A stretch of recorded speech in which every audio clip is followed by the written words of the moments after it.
Hello, everybody. Buenas tardes, buenos días, buenas noches a todos y todas. We will be starting in about 1 minute.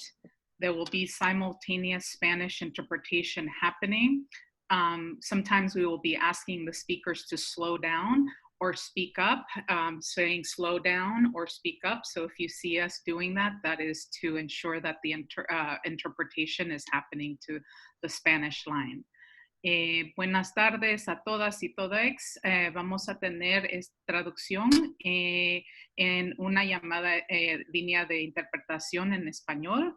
El número de teléfono es 1-712-832-8330. Otra vez es 1-712-832-8330 con el código 815-2698 y el símbolo del número. Otra vez el código es 8115-2698 y el símbolo del número.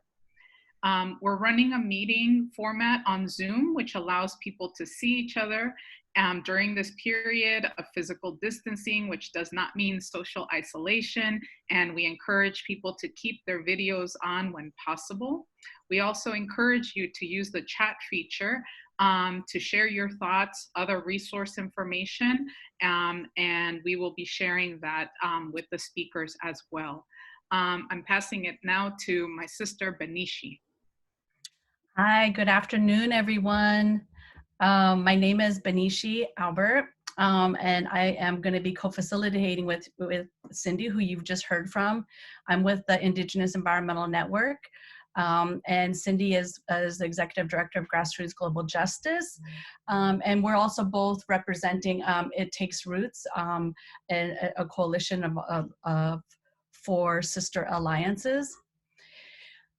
Today, our call today is going to is looking at the sort of international context of the COVID-19 crisis that we're in right now, and we want to bring together both our social movements together as It Takes Roots, but also in our relationship with others.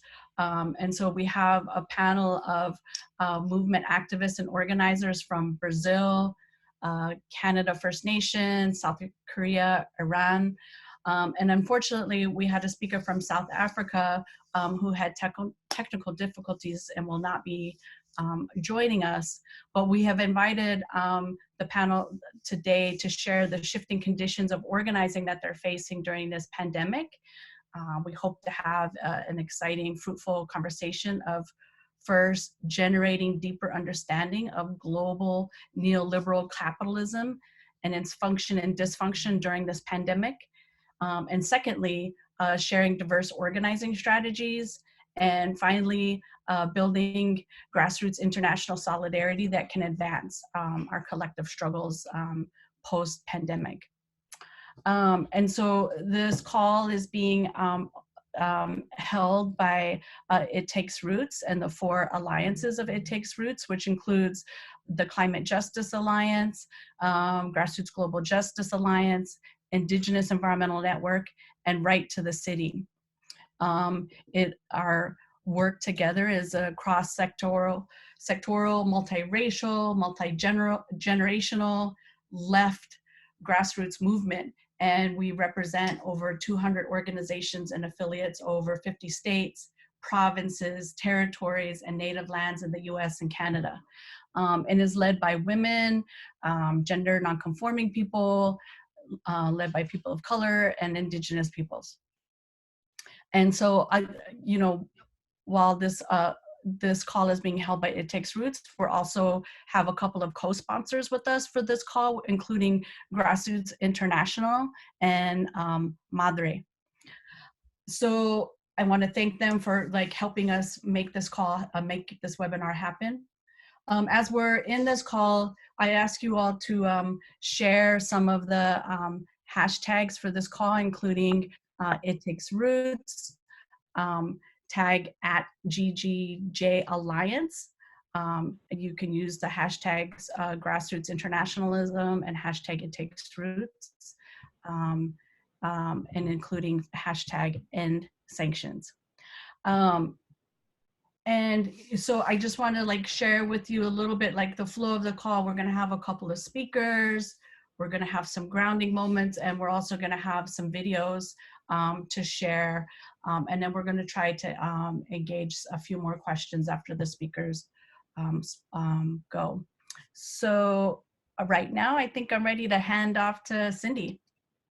So welcome, bienvenidas, bienvenidos a todos y todas. We're really excited to be having this conversation and all the folks that are joining us. We're going to start today with an actual message from our Cuban comrades and friends and Palestinian sisters and brothers as well. So cue up the video, please.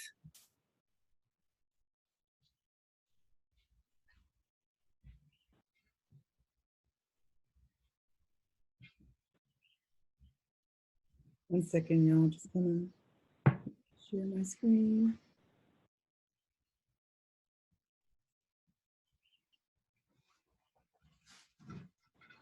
Mientras que aquí en la isla los cubanos contribuimos con el aislamiento y la distancia a que el COVID-19 no sea una epidemia en Cuba, y muchos médicos cubanos colaboran en una treintena de países en la lucha contra esta pandemia, el gobierno de Estados Unidos recrudece su política de hostilidad hacia Cuba y Venezuela, dificultando todo tipo de operación financiera y mercantil para traer alimentos a la isla.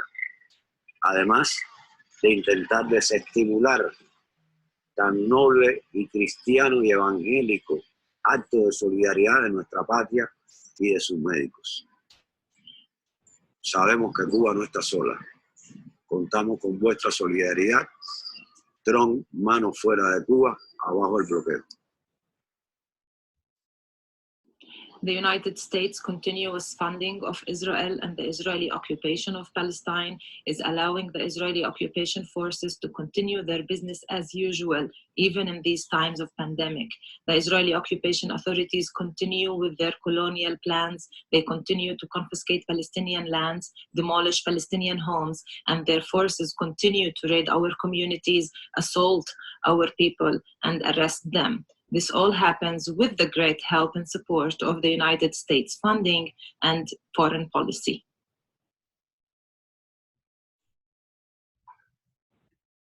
So as you heard from Joel and our Palestinian sister, that video was produced for a town hall that happened this Monday, which is Racial Justice Has No Borders Coalition. And we stand in solidarity. We know that at this moment, we need to end the sanctions. And so we're promoting a hashtag that is going around globally around hashtag End Sanctions Saves Lives. Next up, we are having our sister from Guatemala, Sandra Moran, who is an international feminist organizing school coordinator with Grassroots Global Justice and a renowned cultural worker. Buenas tardes. Hi, everyone. Ante el sistema que nos ha querido callar, encerrar, militarizar, controlar, y desde la fuerza de nuestros pueblos, de nuestras ancestras, de nuestra memoria de lucha, nos juntamos para decir: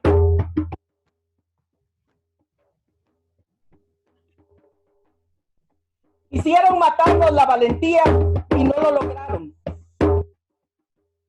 Quisieron matarnos los sueños y no lo lograron. Quisieron matarnos la esperanza y no lo lograron. No lo lograron. Y no lo lograron porque aquí estamos. Aquí estamos. Aquí estamos, más de valor, sueños y esperanzas. Aquí estamos, más vivas y vivos que nunca. Aquí estamos. Porque vale la pena, compañeras y compañeros. Porque vale la pena, compañeras y compañeros. Porque vale la pena seguir y no callar. Porque vale la pena ser intolerante con la impunidad y la traición, porque vale la pena, porque vale la pena, porque vale la pena vivir para que la verdad y la vida nunca muera.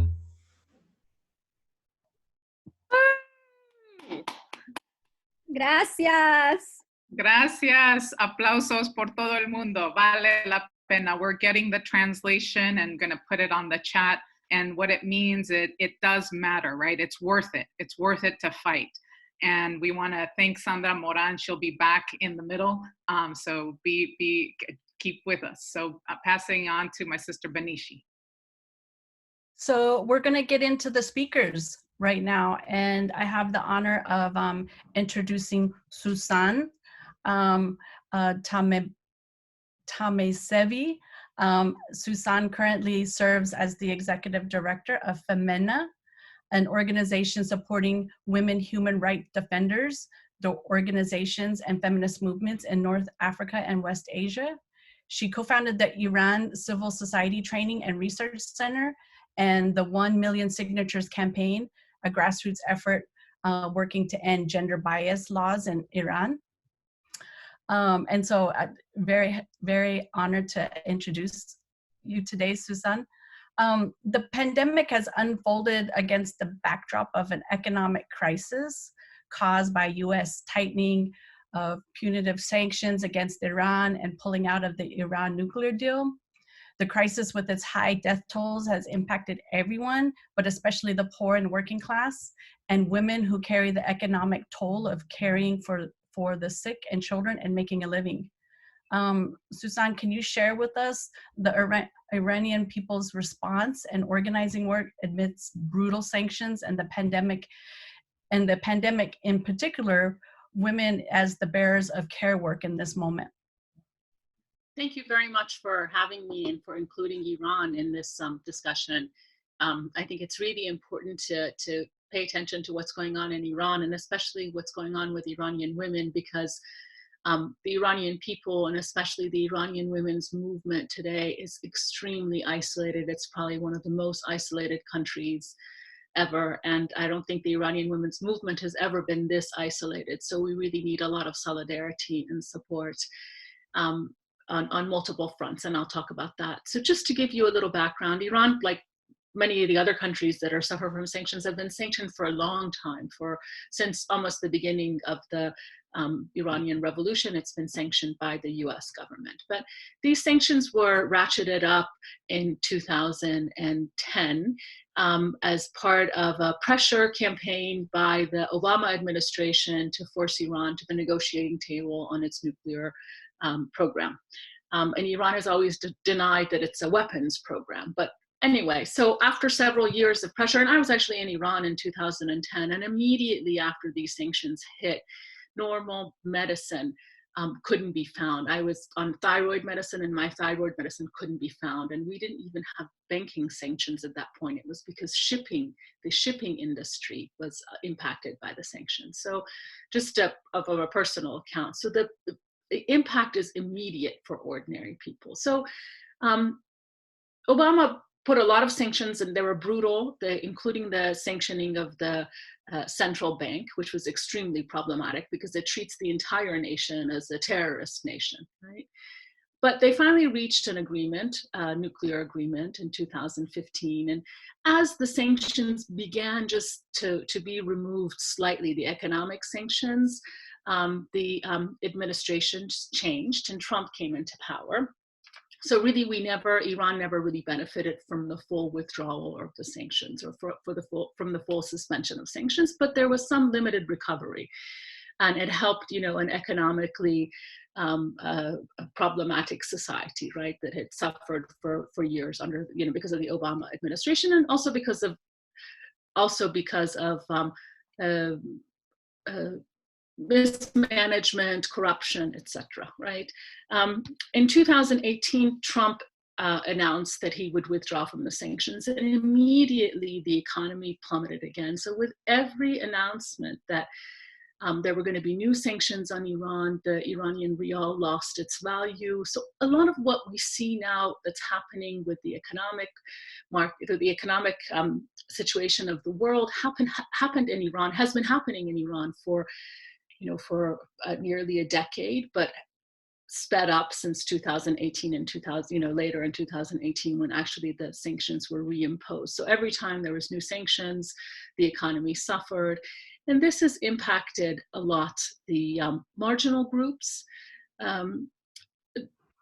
When there was a nuclear deal, we had hoped that the independent business sector would gain some ground. It would, have some power, because pretty much everything is controlled by the state, and it's also a lot of it is controlled by the military, by the Revolutionary Guards, and some of that started to happen. But with the reimposition of sanctions, those newer groups that had emerged in the economy lost their footing, and marginalized groups started to have experienced a negative impact. And it really impacted women, especially because as businesses started laying off their staff and their workers, the first to go were women. And we had activists working with a lot of these businesses. I mean, they started working in the hopes that perhaps Iran would open up and they could force businesses to adopt gender equality provisions in their workforce, or anti-sexual harassment programs. But the businesses started telling activists that we can't work with you anymore because we're laying off staff, and we don't really have the time to dedicate to these types of rights programs, right? So while women's groups were advocating for these really positive changes, immediately with the imposition of sanctions, they started having to withdraw from that space that they'd created. And Iran was coming out of a period of intense repression before this current president.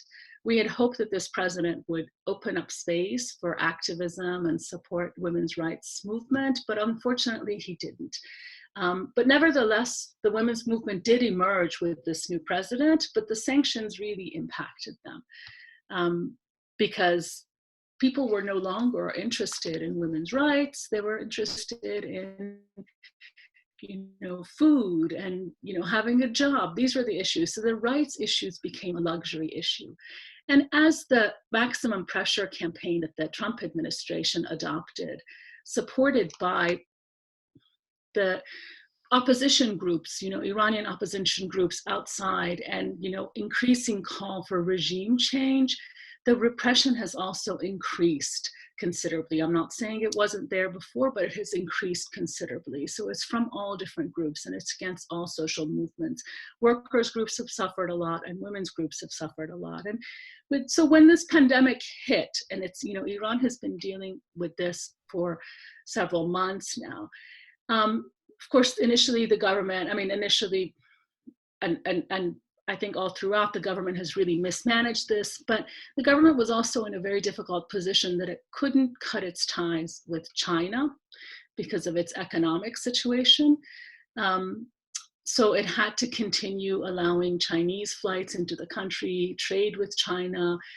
And it also mismanaged because for election purposes, it didn't announce that there was a fear of the pandemic. They didn't announce that, Corona had, they had deaths, or they had positive, that there was a threat. They wanted people to show up for elections and for the anniversary of the revolution. So they mismanaged in all of these ways. But finally, people started coming forward, and some local officials started coming forward to say, look, this is a pandemic. This is really problematic for us. People are dying. We have to do something. And it's been a lot of back and forth. The government can't shut down because of economic issues, probably other considerations as well. But how is it impacting women? So women are at the forefront of care, like everywhere else. They're the ones providing the most care for their sick family members, their nurses, their other forms of caregivers. So they're on the front lines in terms of providing care for their families. They're already weakened economically. So many of the women-headed households are suffering greatly because of this pandemic, because it's impacting further the economy of the country.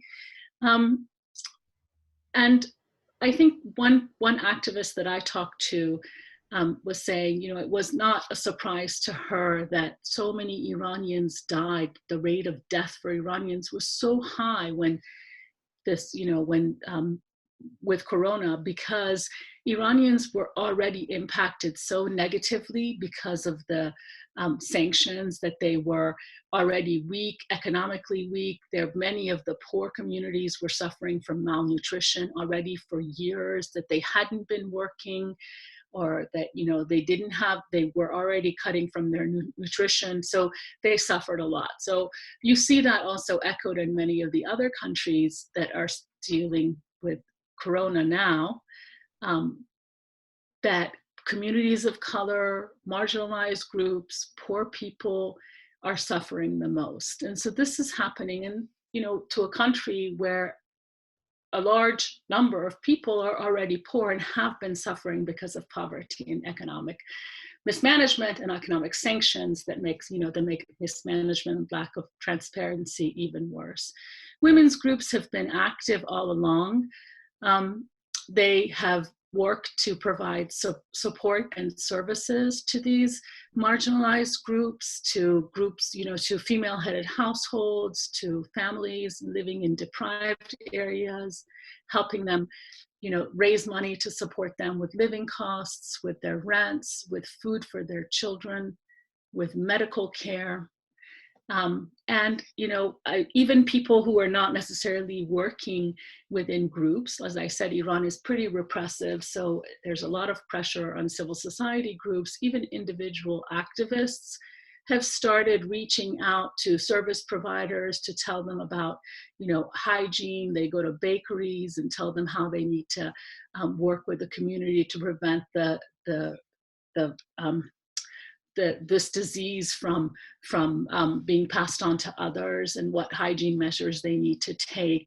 And many people are raising, you know, outside the country, many people are raising, trying to raise awareness about the impact of sanctions that are having, that, you know, on the Iranian community. So this is the kind of work that they're doing. And now, despite the closed space that Iranian women's movement has to deal with, some are starting to put on training workshops online, like they're doing here, even though we face a lot of censorship and sort of prevention of access to free and online spaces. They're doing that, so they're helping people deal with both their health issues, but teaching them about how to take care of themselves during these times, but also talking about how it's impacting the gendered impact of Corona crisis. Thank you. Thank you very much, Suzanne. It's comforting to hear that, like, there's some of the things that were resonating in terms of sharing, or they're happening here, but also we're not dealing with them under such like strict policy sanctions from our country. So thank you for sharing that with us. And so, you know, as we know, sanctions have been killing people. They kill people slowly. And more than ever, not only are people going to be dying from coronavirus, but they're going to be dying because of lack of medicine, lack of basic needs, lack of food. And so we must today, as part of our grassroots internationalist commitment, really say that we must end sanctions in all of, from Cuba to Iran to Venezuela. I'm really happy and proud to be able to introduce my sister in the struggle, Ana Cha from the MST in Brazil, the Landless People's Movement. Ana Cha is a member of the national coordination of the MST, the Landless Rural Workers Movement, focused on cultural and political education. The MST is a Brazilian mass social movement that struggles for land, for people's agrarian reform and social transformation. So we know, just like in our country, you know, Trump, you all have Bolsonaro, who has been reckless on social distancing and containing the pandemic, and who is already, we know that it's hitting the poorest people, indigenous people in the country. And amidst this right-wing government's failure to respond effectively to the crisis, we know that the MST has turned their school buildings, your school buildings, into hospitals, clinics, and providing urgent relief for masses of people in the movement, right? Talk about mutual aid. This is building dual power, right? As some in political terms. How are you organizing mass movement, people in this moment of physical distancing? And please share what are the alternatives that you all are putting forward as the MST to the lack of government relief. Hi, everybody. Thanks a lot for the invitation to be on this talk. It's a pleasure for MST to share not just the analysis of the situation that we are living here in Brazil, which is very concerning from our point of view, but also to share the perspectives of future that we have and that we know that we share with many of you in terms of getting out in better conditions for the working class and the poor people, and in our case for the peasants also. As you were saying, here in Brazil, unfortunately, we have Bolsonaro, which has proved in the last weeks that he can be much worse than we can even imagine when he was elected, and who really has made an irresponsible government since the beginning of this COVID-19 pandemic, incentivizing people to go to the streets, to work, saying that this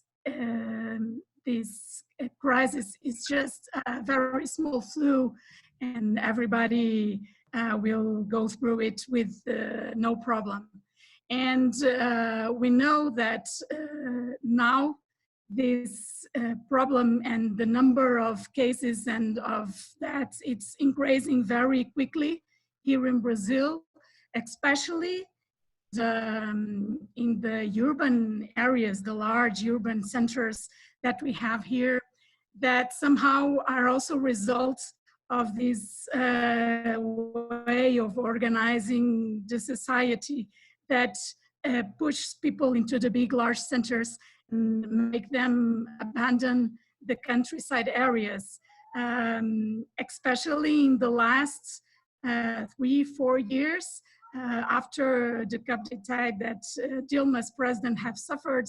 We have seen the loss of the most part of the rights of the working class, and that has made people in these urban peripheries much poorer than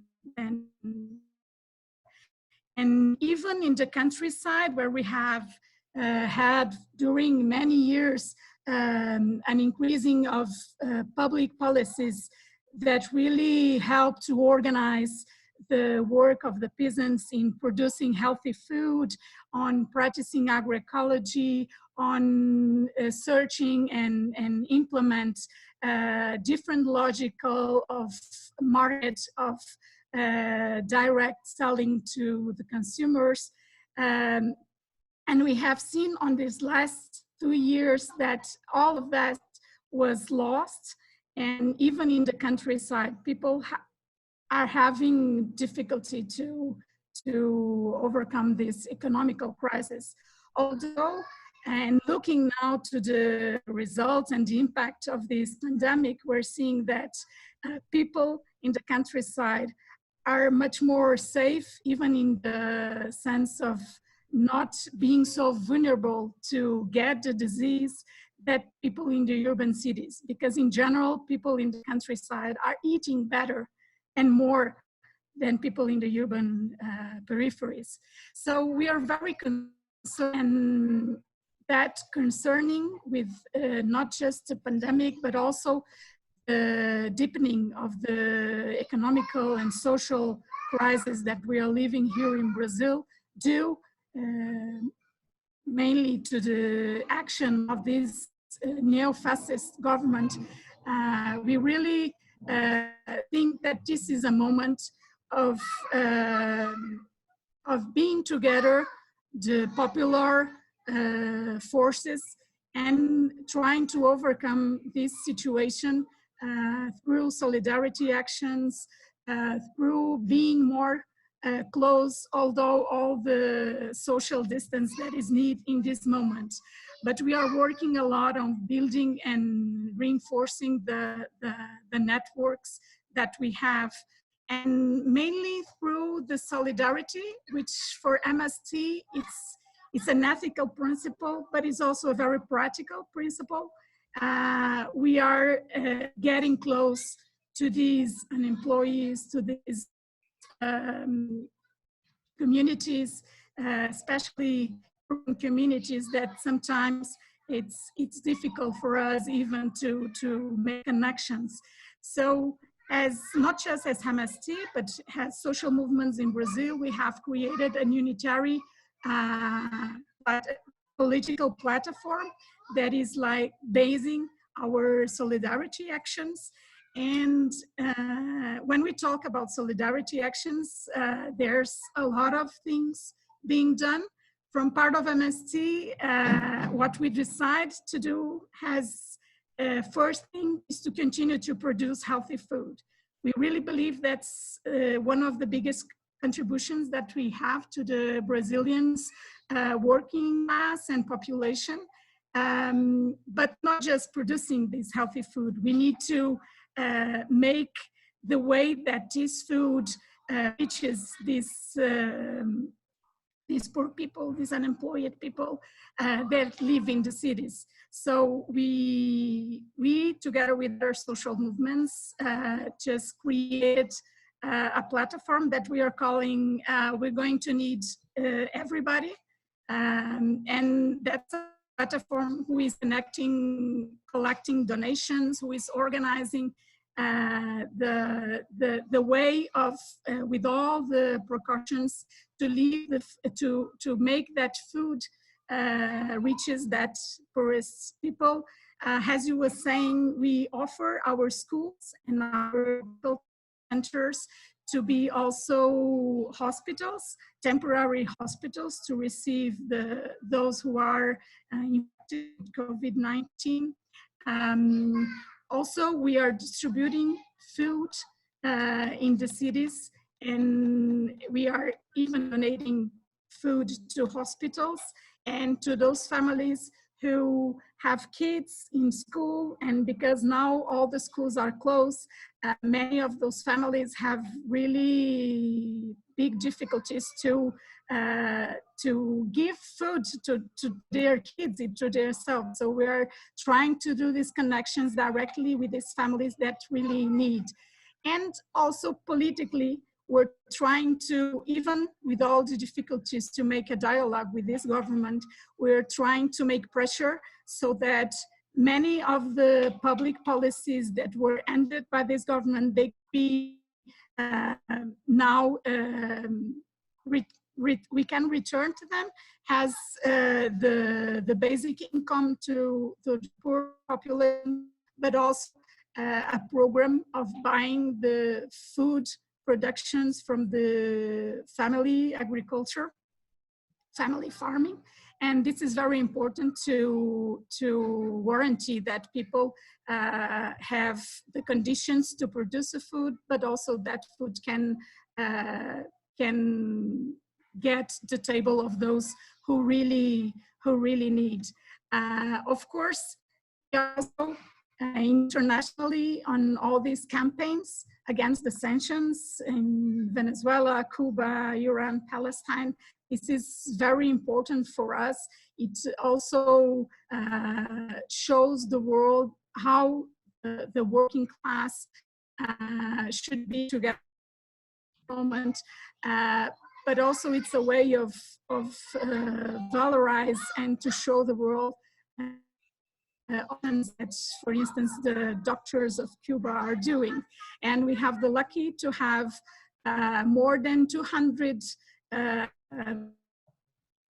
kids, I will say kids because they went to Cuba when they were kids, and now they are here in Brazil being doctors and helping the community communities, not just the MST people, but also the communities in the small cities. So for us, it's very that we can contribute to the society in this moment as things we have best in MST, which is food production, which is our spaces, which is our people who can in this information and give also orientations to the poorest people how to access these policies, how to get access to also to this solidarity through donations. In very, very full actions, especially in the city. And we really believe that it's something that will be continued in the future. Of course, this is an emergency situation, but we really think that on building these solidarity connections and networks, these relations that we have with the urban workers, with the poorest people, and that on leaving food to these people, we are also leaving food for the soul. So it's very, being there for us, it has been the most gratificant things. The people also want to realize that they matter. They are people and they are being considered. And so it's not just to take a meal, it's to say people that they are important. And well, it's that. Thank you very much. Thank you. So inspiring, Ana, and the comrades from the MST. You know, one of the things as we shared the statement that the MST on the chat that they put out in what's their analysis and their coyuntura, their conjecture in reflection of this moment and what's possible and what's actually going to help heal the planet. The MST is also part of the La Vía Campesina, and one of the slogans is, right, globalizamos la lucha, globalicemos la esperanza, which means let's globalize the struggle, let's globalize hope, because that's what we need more than ever at this moment. So gracias, muchas gracias, obrigada, compañera. So next we have another amazing poetry from Sandra Moran. So bringing back up Sandra Moran, who's going to share another poem with us and drumming. Thank you, Cindy. Okay, I'm going to share with you a poem written by a collective women survivors of violence. And that poem, sorry, that's the street. That the poem is about breaking silence. We need to break the silence, and one of the problems that we women are facing is violence. Violence now at home, that is another problem that women are facing now.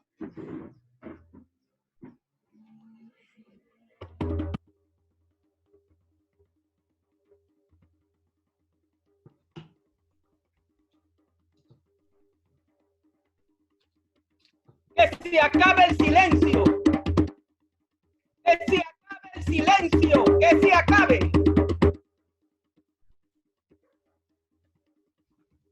Que se caigan los muros de las casas, las cárceles y las calles. Que se acabe el silencio. Que se acabe. Que las vergüenzas mueran antes de nacer. De las voces de mujeres apague los horrores del grito cotidiano. Que se caigan los muros de todas las cocinas donde haya sufrimiento. Que se acabe el silencio, que se acabe. Que se acabe el silencio, que se acabe.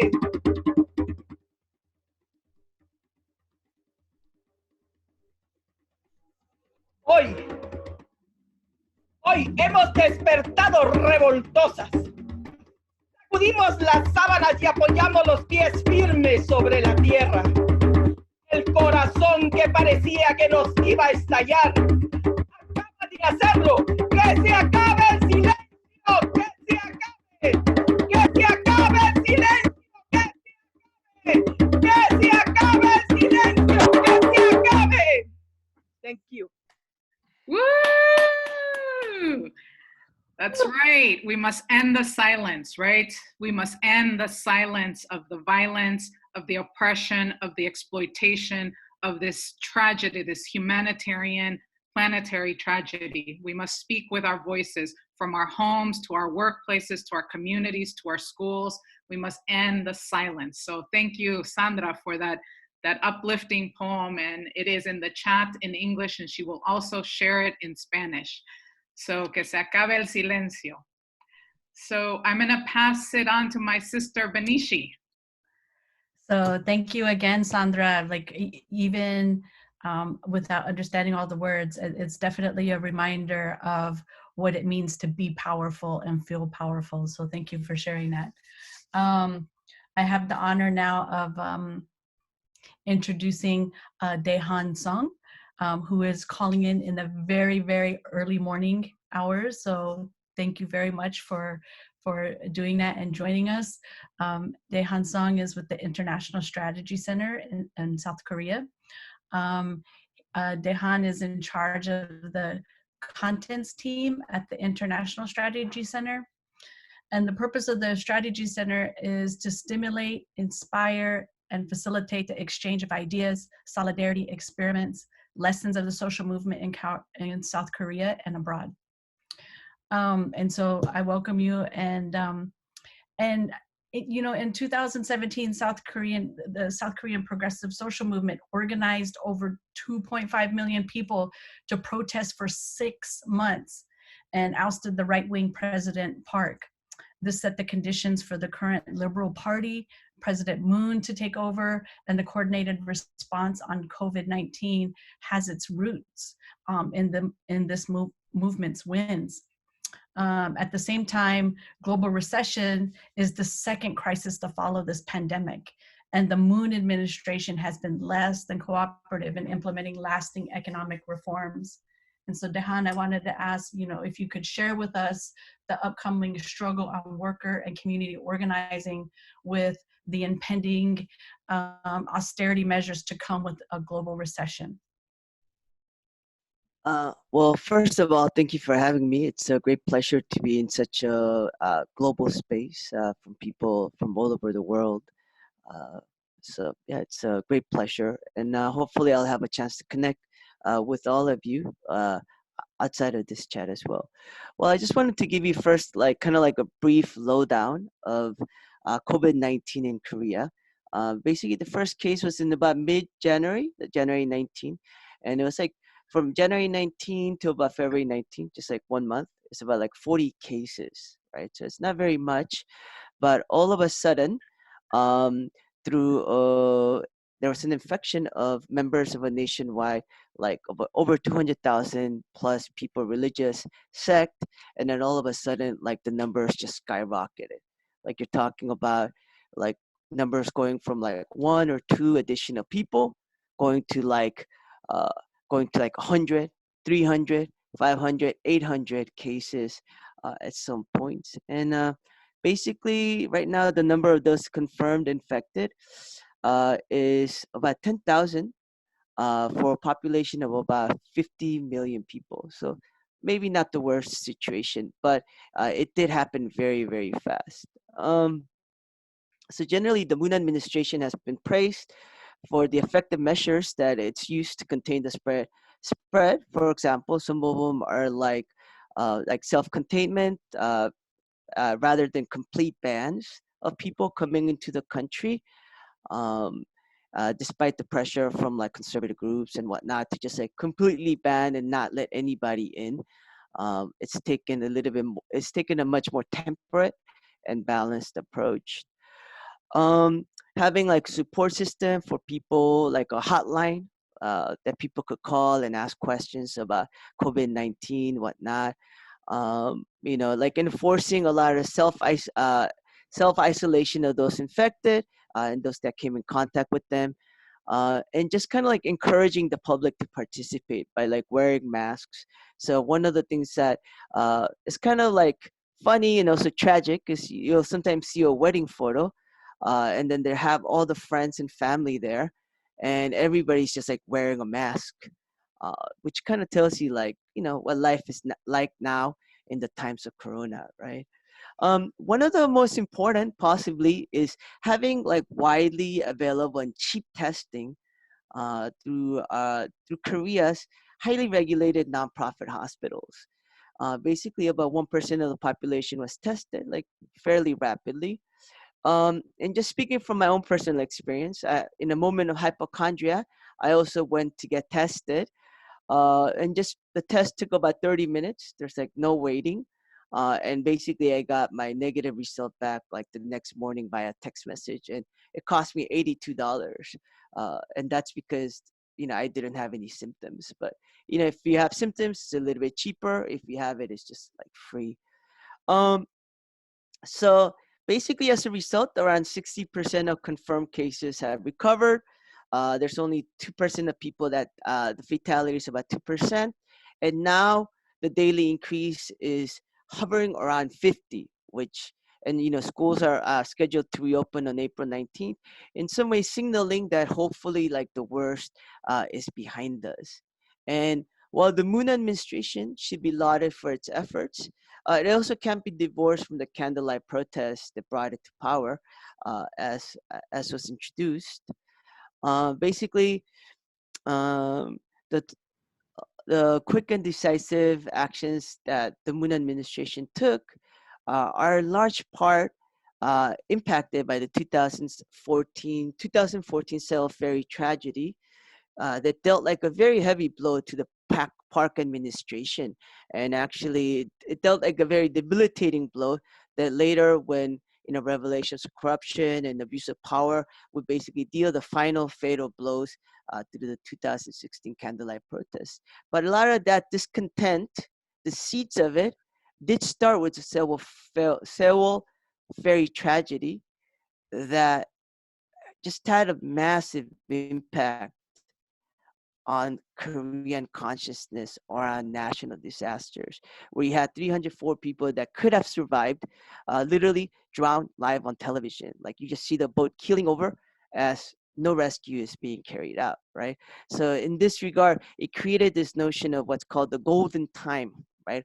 A golden time to act, in which if the right actions are taken, as that they were not in 2014. If they are, then they could avert like a accident from turning into like a catastrophe, right? So this very much informed like the Moon Jae-in administration's like very rapid, very decisive, very focused approach uh, to the COVID-19 that in many ways did a good job kind of like effectively containing it, right? And of course, what would cement the Sewol Ferry tragedy is that afterwards, the president that was the culprit for this ended up getting like toppled by popular protests. That, as has been said, you would have like 2.5 million people all around the country gathered. And after the candlelight protests, something qualitative shifted in Korea, where before getting 1 million people was a big deal. And now you have like 2.5 million people, which would be about, what would that be? That would be about 1.5%, 1% of the population gathered in Seoul in these massive kind of like peaceful candlelight protests. One of the things, as it was noted, you know, while Moon's policies are containing COVID-19, they should be lauded. But then his measures to deal with the economic repercussions of the pandemic have been timid and anemic, which is a continuation of his inability to escape like neoliberalist notions of trickle-down economics and really stand for the needs of the 99% of the population. In some regards, Korea, while the candlelight protests were a very pivotal moment in rooting in fighting corruption, in fighting the abuse of power, it didn't necessarily completely dispel the notion of like trickle down economics, right? And so far, his administration has been plagued by an inability to keep key campaign promises, like decreasing the work week, converting precarious contract jobs into full-time permanent ones, and like increasing the minimum wage. So one of his promises was this notion that we're gonna pump the economy by increasing demand from workers, by increasing their wages. If you increase their wages, they're gonna consume more, and then they're gonna like stimulate the economy. But basically, after a year attempting to do it and not seeing like immediate results, not understanding that it takes much longer, and just getting a lot of pressure, you just basically caved and just kind of went back to like growth through deregulation, right? In particular, the whole new fields like the fourth industrial revolution connected stuff. As regards to the pandemic, the Moon administration pledged around $82 billion to bail out the big corporations in financial distress, but it only pledged around $8.8 billion in the form of relief funds to the bottom 70% of wage earners. So right there, you can see the great disparity, right? Like the massive amounts of money going into the corporations, but very little going directly to people that would be the most hurt by this, right? And right now, there's a lot of talk that given the Great Depression that is looming ahead, that after Moon's party, which will likely win a majority in the National Assembly, there's just a lot of different dynamics that have happened. There's a lot of trickery that was played by his Democratic Party. And effectively, polls indicate that he will win the majority. And if he wins the majority, then they will have the full power to pass laws, right? So amidst the COVID-19 economic crisis, many contract and part-time workers have already been let go, right? But it's predicted that after the election, the Moon administration and its parties are going to call for labor reform, right? That's going to make it easier to carry out mass layoffs and further deregulate the economy, right? Based on this notion of like, hey, we all gotta tighten our belts. We gotta be at these times. We gotta be more flexible. We gotta save these corporations that are supposedly at the root of like the Korea's economy, right? Like things like Samsung and LG that many of you probably have heard of. So given the large economic impact of COVID-19, a lot of people fear that it's going to become like the 1998 IMF crisis, right? That saved the economy, but basically sacrificed the workers by breaking their iron bowl, right? Before, people used to work in a job until they retired, like at 65. Now people get pushed out of their works at 50. Right. It was also the 1998 IMF crisis that just created massive structural readjustment that laid off many people that basically became like the mom and pop chicken and beer shops, the mom and pop restaurants. So a lot of these kind of like mom and pop restaurants are suffering at the moment. They're not people that are excited to go into small business. A lot of them have been forced into early retirement. A lot of them can't find work, and that's why they drive taxis, and that's why they have like chicken and beer shops, right? And basically this is happening right now, right before the April 15 National Assembly elections. So much of the activities and the demands are taking place in the context of these elections. So right now, in about 5 days, there will be elections, and these will be the first elections after the candlelight protests, which would potentially have a great impact in minimizing or making much weaker the conservative political party. So I guess as regards to, I've been doing work with the Justice Party. I'm part of an election campaign. And so I wanted to just talk a little bit about the Justice Party. They're a small party, but they're still the largest progressive party in the National Assembly. And just recently, the Korean Confederation of Trade Unions, which has about 1 million members, it's about 1 million members strong, Progressive Confederation of Unions. Just recently, they endorsed the Justice Party's measures centered on the needs of people and the recovery based centered on people, right? For example, like providing immediate relief, like about $820 by the end of April. Like first give it all out and then afterwards figure out how to get it back. You know, maybe tax the wealthy more or whatnot. But the first thing is to put out the fire. Secondly, to ban all layoffs due to the COVID-19 until the end of the year, and to do so through presidential decree. And to provide companies the necessary funds to support workers' wages and prevent mass layoffs, right? So the idea is that you shouldn't provide companies the funds without any conditions, right? So I'm kind of wrapping up.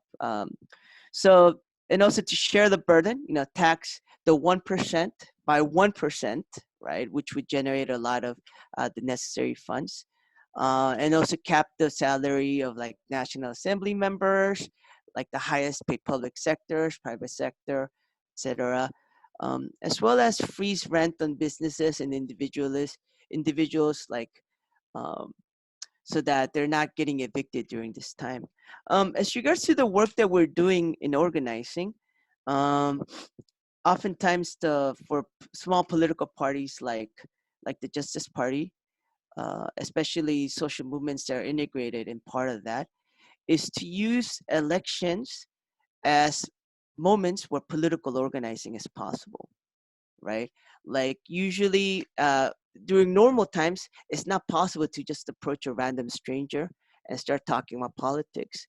But when the elections are there, politics is in the air, and it does become possible to approach complete strangers and talk politics without looking crazy, right?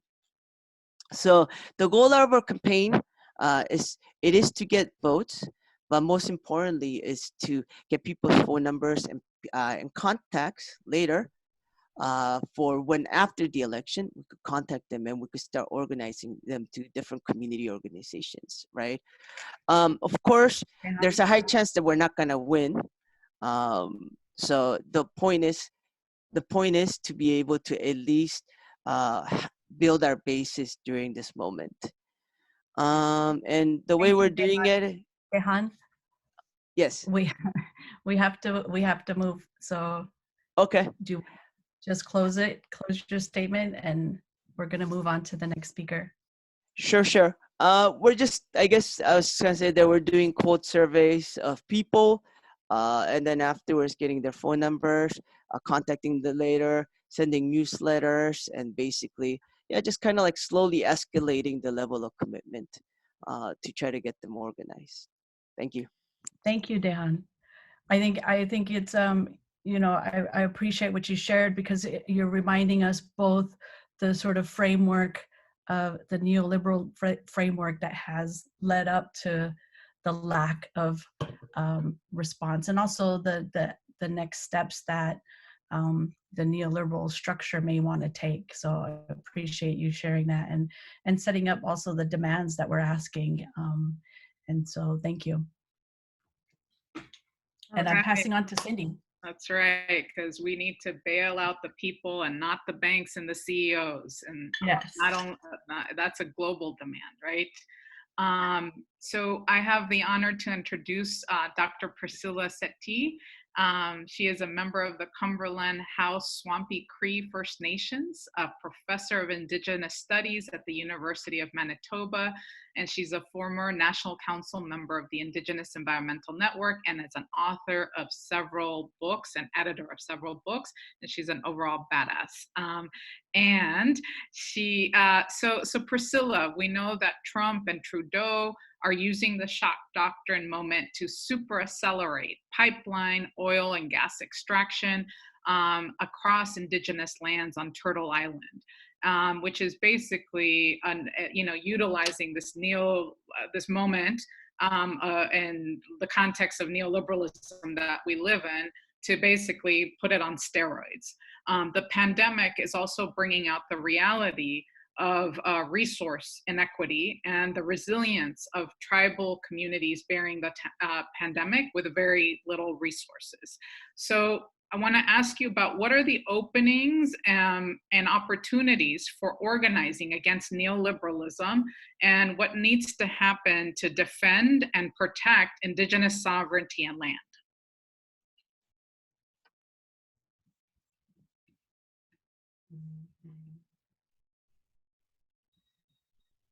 So Priscilla, you need to unmute.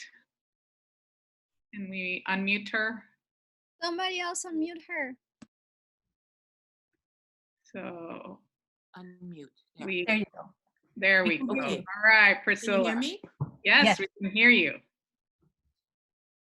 Thank you very much. I'm speaking from Treaty 6 area up in Saskatchewan, Canada, and have been self-isolated, well, like everybody else, for 3-4 weeks now. But I'm going to start this off by saying that we are, as First Nations, Indigenous peoples, in a very unique position in that, you know, decades, 100 years ago, we signed treaties with the Canadian state. And to date, a lot of those treaties are not being upheld, or if the land that was due under those treaties, it's been very slow in coming to communities. So in the meantime, there are that are impacting us, such as land grabs and resource extraction. And these are, for the most part, largely economic production for the state and unsustainable in terms of you know, as it relates to First Nations community. And this is all in the specter of the fact that First Nations and Indigenous peoples remain the most marginalized in Canada, and I think it's true too for the United States, with the quality of life way below the national average. For example, 164 boil water warnings in communities, rural and remote communities, that is out of the public eye, but has grave consequences for, you know, the communities that need potable water. Included in that, and largely the cause of some of this maldevelopment in communities, is the environmental desecration that impacts traditional food sources, that ensures the lowest life average of other than as compared to other Canadians, that ensures upwards of 60, 70, 80% structural unemployment, with all of the attendant socioeconomic byproducts such as youth suicide, which is epidemic, the breakdown of traditional economies that has meant the loss of traditional foods, coupled with the lack of the building of infrastructure in that we come to expect within so-called first world, only to be met with criminalization when our youth and our women and other leaders stand up to this mode of development. And those who resist these land incursions, we have hit the news. In some cases, it has meant the killing of some of our young people, because I think that all of this exists within a really strong national racial analysis, which we have seen has given rise to right-wing fundamentalist groups. And, you know, there's been examples in this last year of farmers killing our youth. Of course, the disappearance of Indigenous women is is legion. It's huge. And, you know, in part because of the man camps that exist around the environmental destruction sites known as development, really. So this is really quite a negative start to how we see the whole neoliberal agenda affecting us.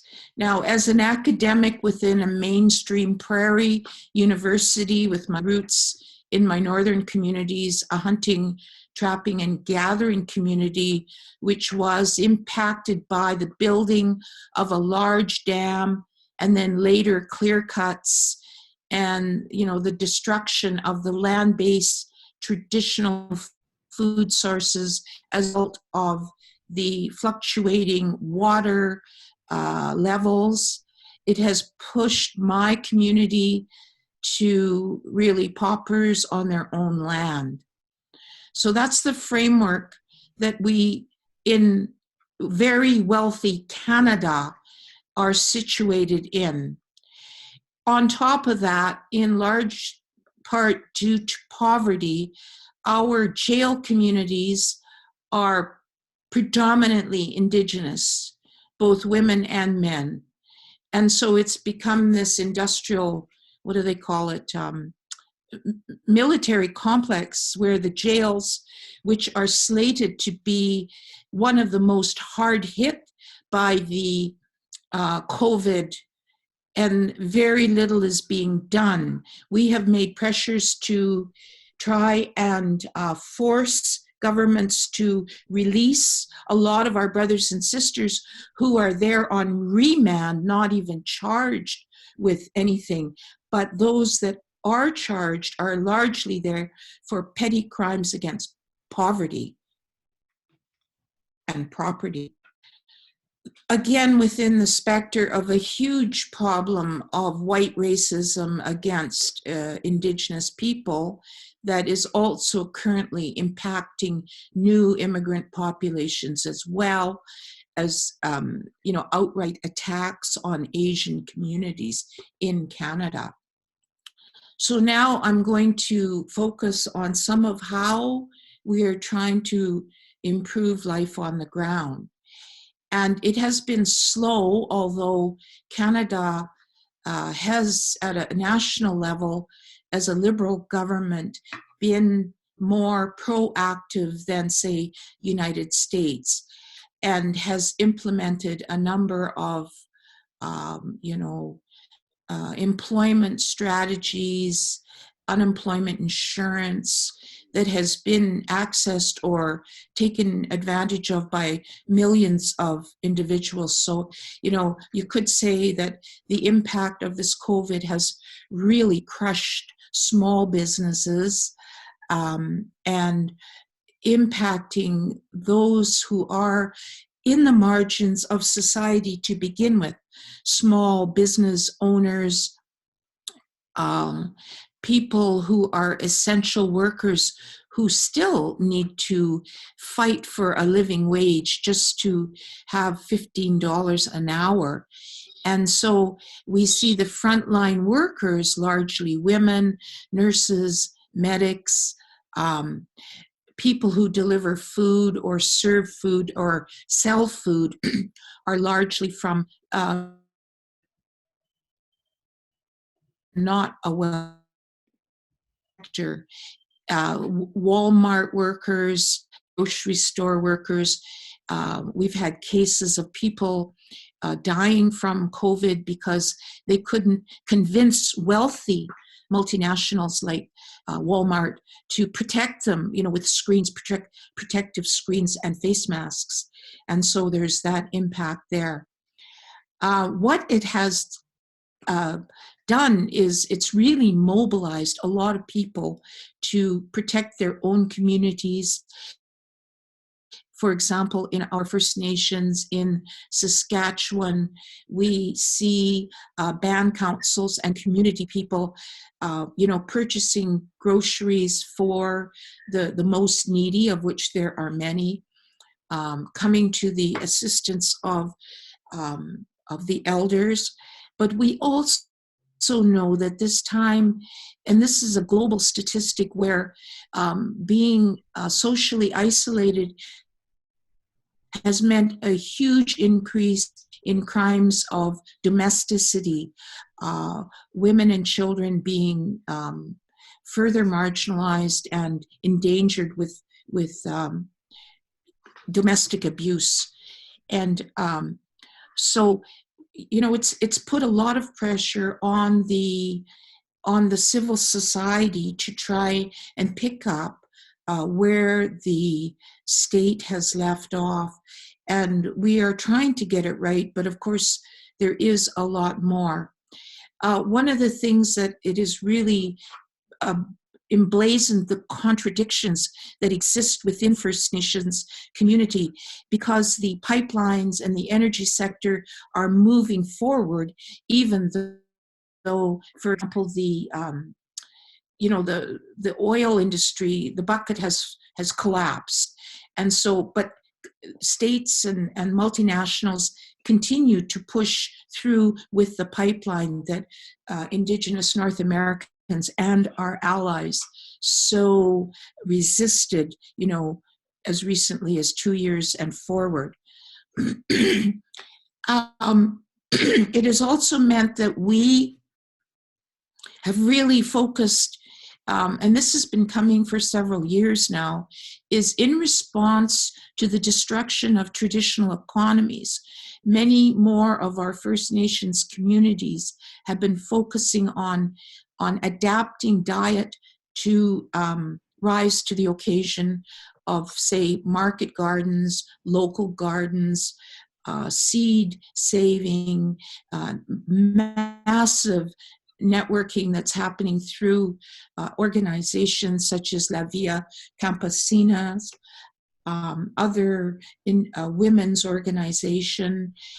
Here in the Academy, we have been really focusing on establishing allies around the really important areas of research and development. One that I am currently involved in is to respond to the case of bovine growth, not bovine growth, but chronic wasting disease among our large animals in the north.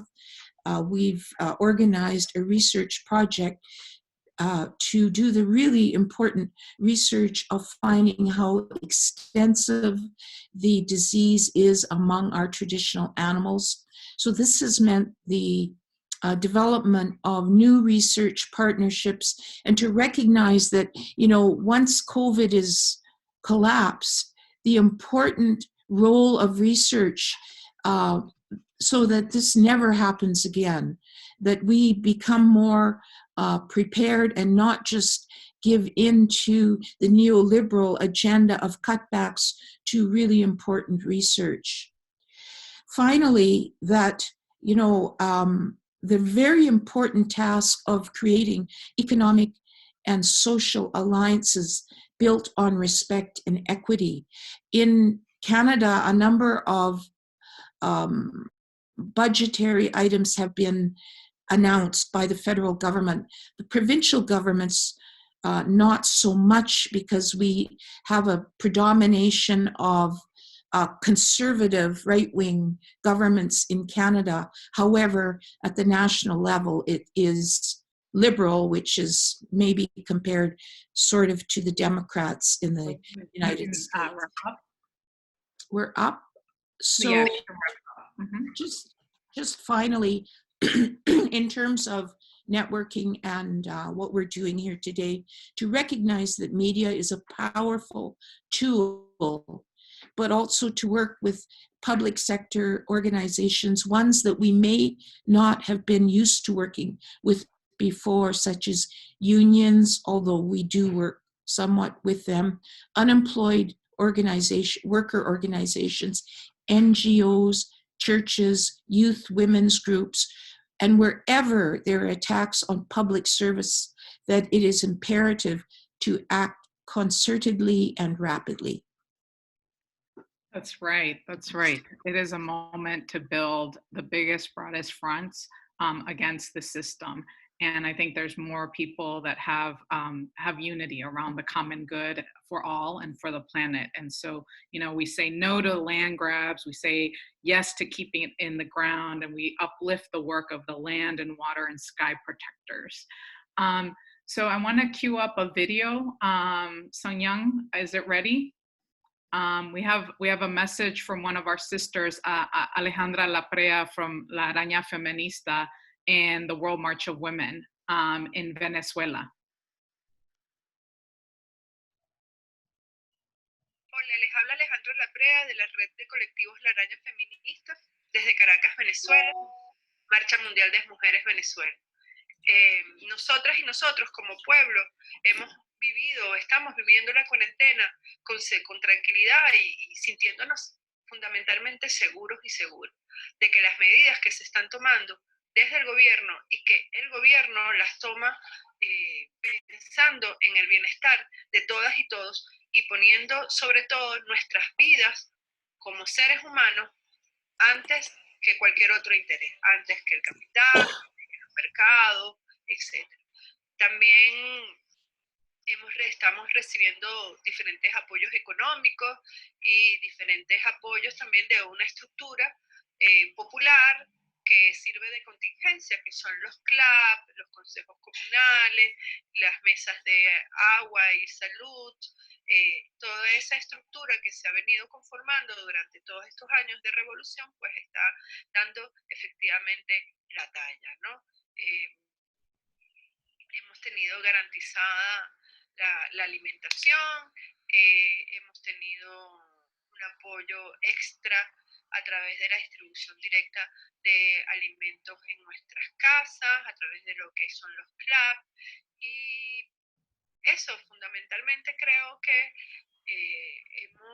y estamos dando demostración de ser un pueblo muy disciplinado y que al final de cuentas confía en que las instituciones y quienes liderizan esas instituciones ponen nuestras vidas antes que cualquier otro interés. Eso por un lado. Por otro lado, vivir en un país bloqueado tiene sus dificultades, ¿no? Bueno, ese bloqueo que lastimosamente se ha intentado intensificar justamente en estos momentos de crisis global, de salud,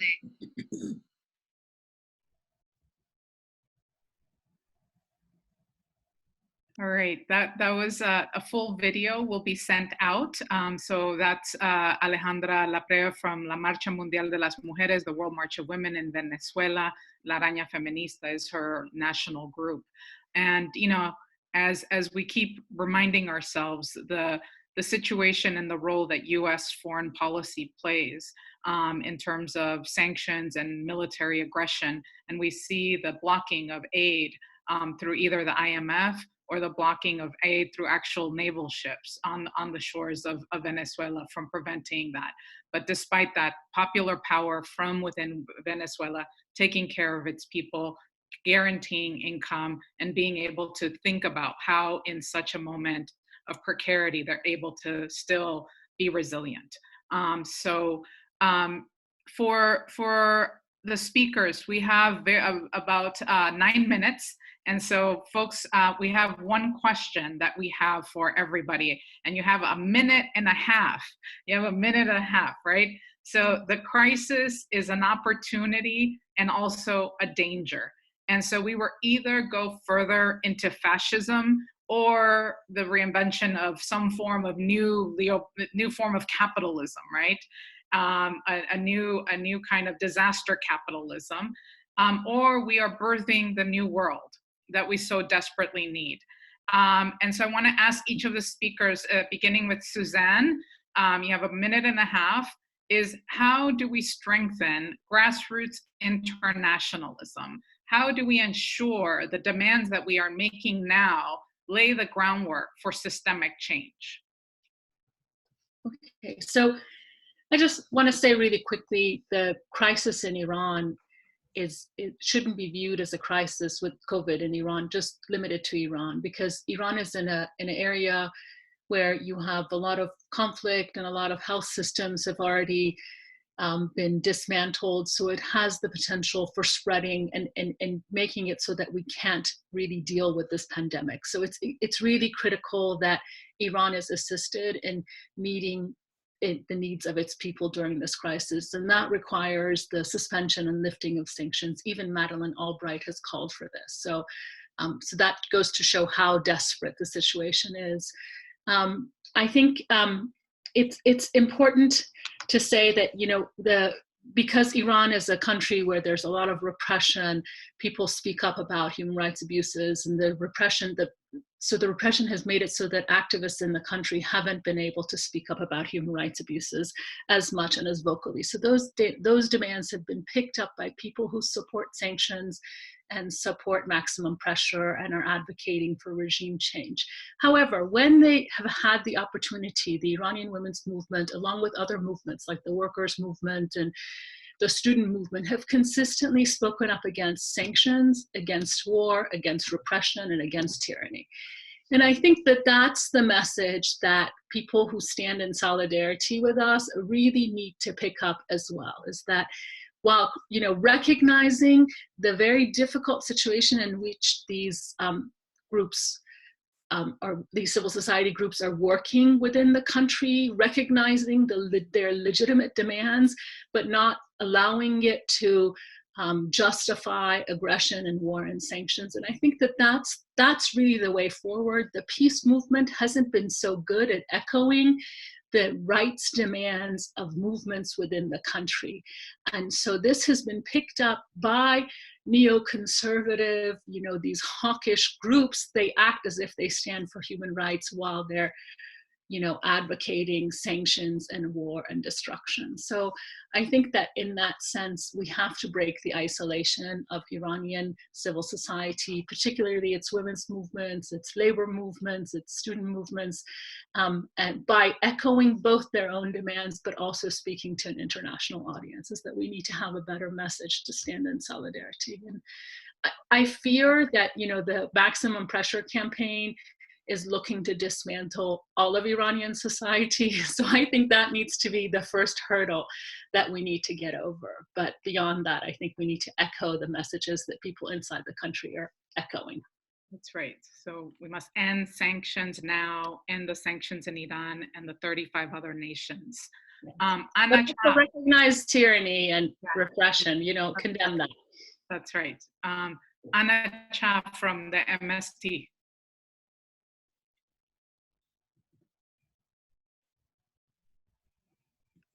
Anna?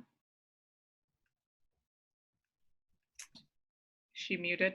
I was saying that question, it's one of the questions that is in our minds the last weeks, and also in our virtual talks in MST, because the way we used to do struggle is going to the streets, it's making pressure, but being together. So we need also as left movements, social movements, to also reinvent the ways of doing struggle and to show solidarity, and also that journalism being nationalist effective. But first,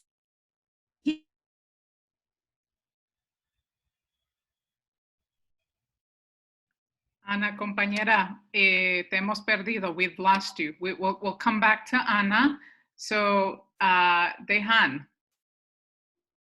We will come back to Ana. Dejan. Okay. I was just gonna say that capitalism has, you know, effectively is all over the world. It has been globalized, and I think in that regard, there's a lot of similar experience. Of course, there's a lot of differences, but I also think that there's a lot of parallels and similarities. And in that regard, that we can learn from each other and can inspire and educate each other. You know, just as the capitalists have their forums and have their ways of communicating and learning from each other, I think we could do so with us as well.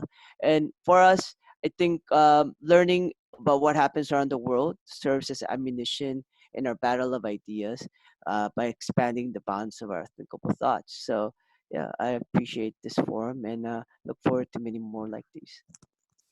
All right, let's see if we get Anna back. Anna?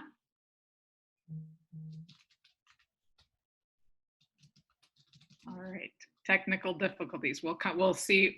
Priscilla, compañera. Am I on mute? No, you're good. I can hear you.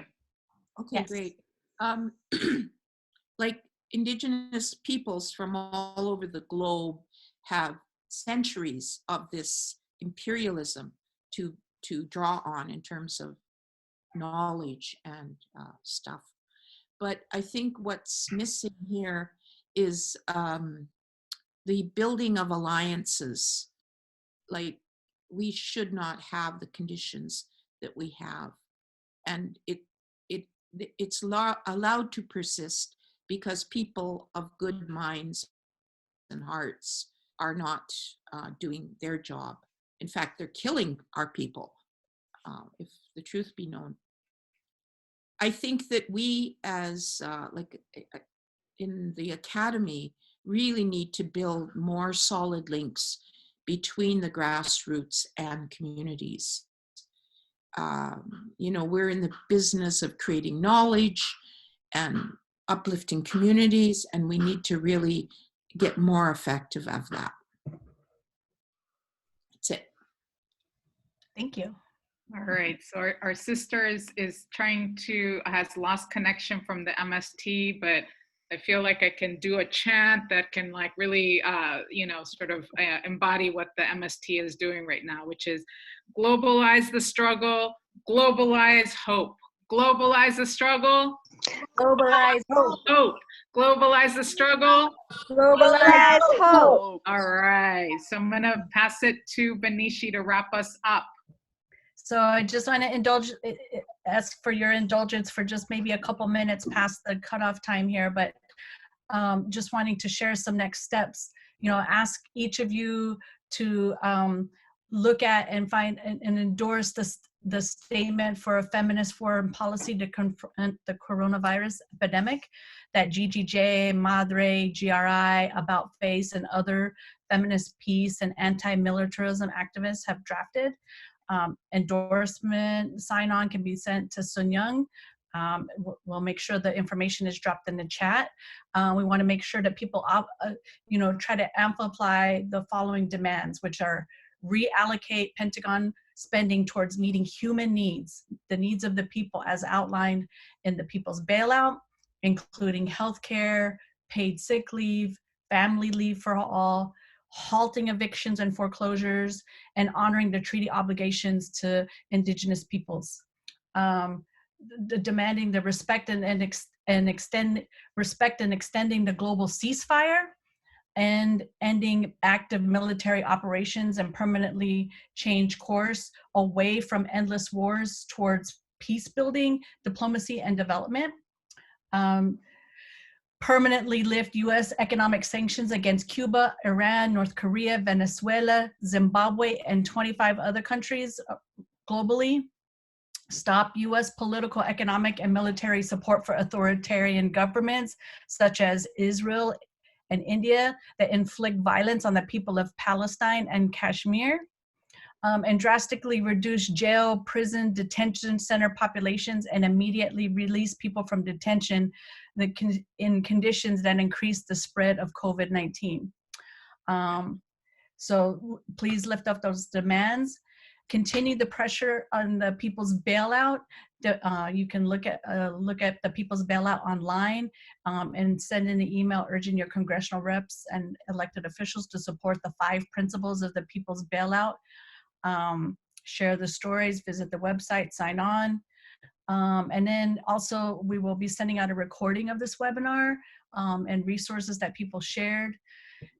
And I just want to sincerely thank everyone for like sticking in with us and listening and hearing these important words shared from people holding movement space in other countries. I want to thank each of the participants for being here, each of the speakers for sharing your insights and knowledge and experiences, and thank us all for thank the co-sponsors for helping pull this together and the alliances of It Takes Roots.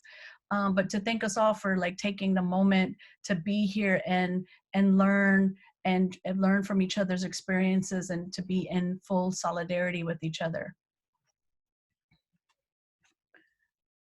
So thank you. And this wraps up our three-part series about, changing conditions in this COVID moment.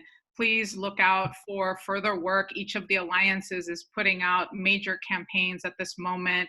The Right to the City is talking about cancel rent and Homes for All and canceling mortgages. So please support Right to the City's demands. All four of the alliances are part of the Green New Deal table, and we're part of the People's Bailout. So sign on as individuals and organizations on the People's Bailout.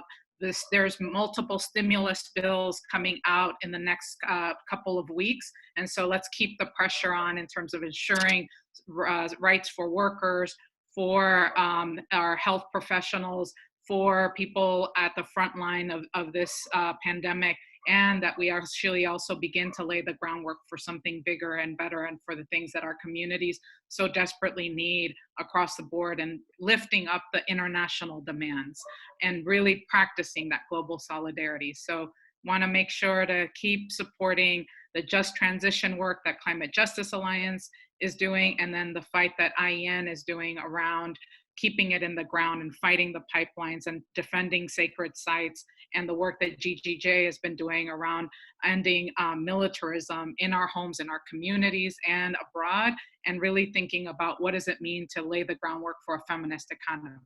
So support the work, come back, be on the lookout, and let's continue being in community during this pandemic, because solidarity is our solution. Grassroots internationalism is part of our strength. And again, thank you so much to our speakers, Suzanne, Dehan, Anna, and Priscilla, and our speaker from South Africa who could not make it, Anele, who is with us in spirit. Thank you.